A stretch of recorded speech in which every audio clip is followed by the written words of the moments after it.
moi, c'est une image que je retiens si on veut parler de mode pendant cette cérémonie. C'est donc cette image d'Aya Nakamura en robe Dior, faite de plein de petites plumes d'or. Et je trouve que cette tenue était magnifique parce qu'elle était pleine de symboles. Alors déjà, l'or, on peut dire que Aya Nakamura est la première à avoir été couverte d'or olympique. Et même quand on regardait ses chaussures, c'était des sandales avec des lanières qui montaient le long de ses mollets et ça ressemblait vraiment à des Spartiates.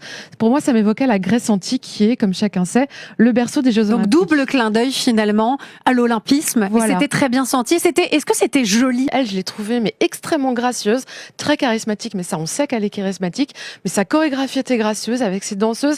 Elle avait aussi des espèces de voiles comme ça qui descendaient de ses épaules, qui donnaient un peu un côté aérien à la robe. Je sais qu'elle a été pensée comme ça. Donc vraiment, c'était une réussite. Et l'or, donc c'est l'or olympique, mais aussi autre chose, ce sont les ors de la République.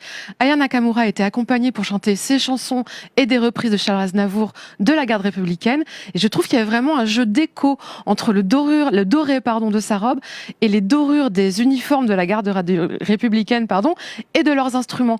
Et je trouve que du coup, quand on met tout ça ensemble, ça fonctionne. Ça fonctionne très bien. Ce sont des valeurs qu'on avait envie de voir lors de cette cérémonie. Une France, moi je trouve, fidèle à ses valeurs, mais une France moderne, une France diverse, une France plurielle, qui passe par la musique, par la culture, très réussie. Je trouve que Aya Nakamura était peut-être notre première championne olympique hier soir.